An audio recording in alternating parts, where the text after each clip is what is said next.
এবং এই কমসারের মানুষ আমাদের আবুল খায়ের ভূঁইয়াকে পর্যাপ্ত পরিমাণ ভোটের মাধ্যমে এই লক্ষ্মীপুর 2 আসনে নির্বাচিত করেছেন।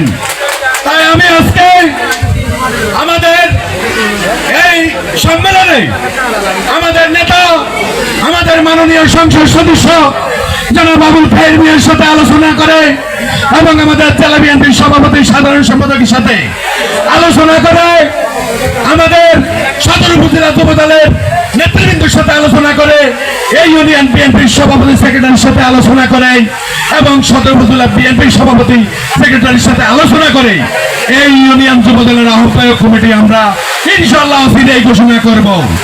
আর সেই কমিটি একটি আদর্শ কমিটি হবে যারা কর্মীগণের কারিগর হিসেবে পরিচিত হয়, আমরা তাদেরকেই আমরা কমিটিতে আনবো। এবং বিগত বাংলাদেশ জাতীয়তাবাদী ছাত্র দল যারা করেছেন, তারা আন্দোলন সংগ্রাম করেছেন এবং যুব দলে তখন পদার্পণ করবেন, আমরা তাদেরকেও কমিটি ইনশাল্লাহ আনবো। এবং এই যুব দলের যারা প্রার্থী হয়েছেন, সভাপতি সেক্রেটারি সাংগঠনিক সম্পাদক, আমরা কাউকে ইনশাল্লাহ বাদ দেব না, কমিটিতে সবাই ইনশাল্লাহ আসবেন। দলের প্রতিযোগিতা থাকে, কোন প্রতিহিংসা থাকবে না। আমরা আশা রাখবো আমাদের নেতা আবুল খায়ের ভূঁইয়ার নেতৃত্বে এই লক্ষ্মীপুর জেলার সদর উপজেলা যুবদলের 12 নং তুমচারি ইউনিয়নের যুবদল একটি শক্তিশালী কমিটি ইনশাআল্লাহ দেব আমরা। আসসালামু আলাইকুম। দেখায় তাদের জন্য অযোগ্য নেতৃত্ব তৈরি হয়। আপনাদের মধ্যে যদি রাজনৈতিক সচেতনতা থাকে তাহলে আপনারা যোগ্য নেতৃত্ব পাবেন। যার একটা বড় উদাহরণ ছিল, বিগত 17 বছর এই দেশের যুব সমাজ ঘুমিয়েছিল আর হাসিনার মতো স্বৈরাচার ফ্যাসিস্ট বাংলাদেশকে ধ্বংস করে বিদেশে পালিয়ে গেছে। আজকে যুবদলের এই কর্মী সভায় একটা নেতৃত্বের জন্য কথা আসছে এবং সকল ইউনিয়নের কর্মী সভা শেষে আমাদের নেতৃবৃন্দ কমিটি দেবেন এবং তারা প্রতিজ্ঞা করতেছেন, তাদের বক্তৃতায় বলতেছেন যোগ্যরাই কমিটিতে আসবে। সবাই তো সমান পর্যায়ের পদ পাবে না, এটা হচ্ছে সবচেয়ে বড় ব্যাপার। তাই বলে কি আমরা এই দল, এই দেশ, এদেশের মাটি রক্ষার অঙ্গীকার থেকে কি সরে যাব? কেউ সরে যাব না। বিগত দিনে ফ্যাসিস্ট আমাদের উপরে যে অত্যাচার করেছে, দেশ নেত্রী বেগম খালেদা জিয়াকে আপনারা দেখেছেন, ধীরে ধীরে হত্যার দিকে তারা নিয়ে গেছে, তাকে হত্যা করেছে। আমি মনে করি শেখ হাসিনা এই খালেদা জিয়াকে হত্যার জন্য দায়ী। তো আমরা আমরা অবশ্যই প্রতিশোধ না নিলেও এর বিচার বাংলাদেশের মাটিতে হবে। সেই রকম যদি এই চলে কোনো ফ্যাসিস্টের দোষর চিন্তা করে বিএনপি থেকে যুক্ত থাকায় বিএনপির কোন কাজে বাধা হয়ে যায়, তার হাত চোখ বেঁধে দেওয়া হবে, তাকে আমরা ছাড় দেব না। বিএনপি দেশের জন্য, দেশের মানুষের জন্য কাজ করে। বিগত দিনেও আমরা স্বৈরাচারের রক্তচক্ষুকে ভয় পাই নাই। ঢাকার রাজপথ, লক্ষ্মীপুরের রাজপথ আপনারা কেউ চলে গেছেন, যান নাই, আগামী দিনে যাবেন না।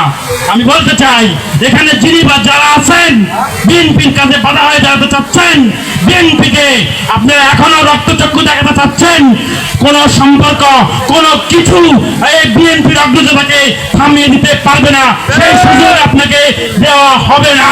আমি এই সভা থেকে সতর্ক করতে চাই। বন্ধুরা, আপনারা আবুল খায়ের ভূঁইয়ার জন্য কাজ করেছেন, আমি আপনাদের সাথে সকল জায়গায় ছিলাম। আমি দেখেছি আপনাদের পরিশ্রম, আপনাদের কষ্ট, ঘরে ঘরে গিয়ে পাবনদেরকে আপনারা বুঝিয়েছেন। আবুল খায়ের ভূঁইয়া সেই সব জিনিস মনে রেখেছেন। ইনশাআল্লাহ আগামী দিনে তুমচারের উন্নয়নের জন্য যে সমস্ত রাস্তাঘাট, ব্রিজ আমরা ওয়াদা করেছিলাম, বলেছিলাম বাড়ির গাটওয়াল করে দেব, রাস্তা করে দেব, সেগুলো ইনশাআল্লাহ আমরা করে দেব।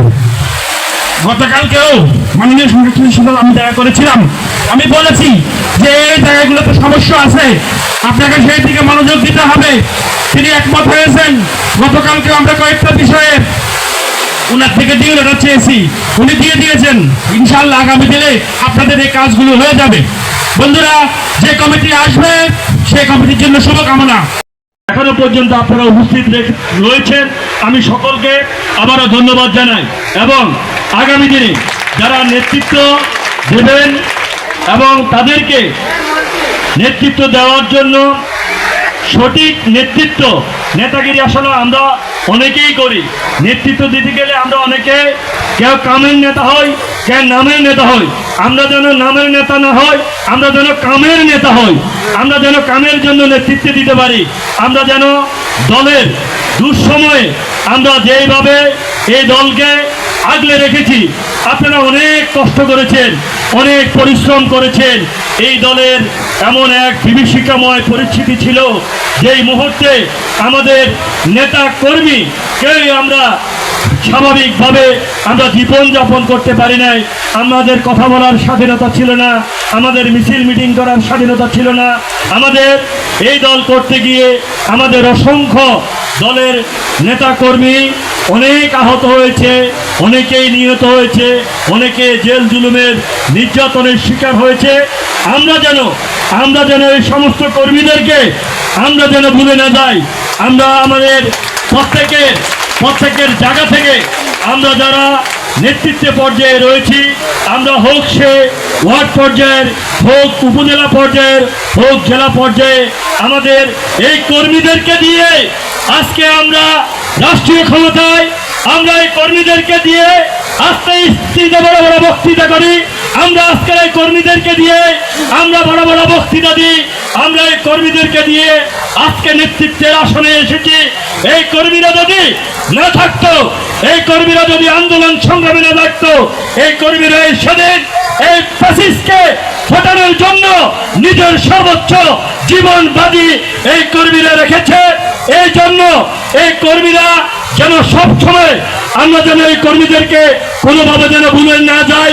আমরা যদি এই কর্মীদেরকে যদি আমরা কোনোভাবে অবহেলা করি, আমরা যদি আজকে দলের ভালো সময়ে এই কর্মীদের কথা যদি আমরা ভুলে যাই, তাইলে হয়তোবা আমরা যে 17 বছর যে কষ্ট করেছি, যে নির্যাতনের শিকার হয়েছি, আগামী দিনে হয়তোবা আমাদের, যার কারণে আমাদের হয়তোবা এরকম একটা পরিণতি আমাদের হইতে পারে। সেই বিগত 17 বছরের কথা চিন্তা করে আমাদেরকে আগামী দিনের রাজনীতি করতে হবে। আগামী দিনের রাজনীতি করতে হলে এলাকার মানুষের সাথে আপনাদেরকে মিশতে হবে, এলাকার মানুষকে সম্মান দিতে হবে, মানুষের সুখ দুঃখে, মানুষের বিপদে আপদে মানুষের পাশে থাকতে হবে। প্রাচীন দেশে অনেক অত্যাচার করেছে, অনেক অন্যায় করেছে, কিন্তু শেষ পরিণতি এদেশ থেকে তাদেরকে বিতাড়িত হতে হয়েছে। আজকে আমরা তাদেরকে দৌড়াইতে হয় নাই। আমরা কি কাউকে দৌড়াইছি? আমরা কি কারো উপর আঘাত করেছি? আমরা কারো বাড়িঘর দুয়ারে হামলা করেছি? আমরা কারো কোনো ক্ষতি করি না। বিএনপি এই ধরনের রাজনীতি করে না। বিএনপি এবং বিএনপি সরকার এই ধরনের রাজনীতিতে বিশ্বাসী নয়। বিএনপি গণতান্ত্রিক প্রক্রিয়ায় যে রাজনীতি, এদেশের মানুষের যে মৌলিক অধিকার নিয়ে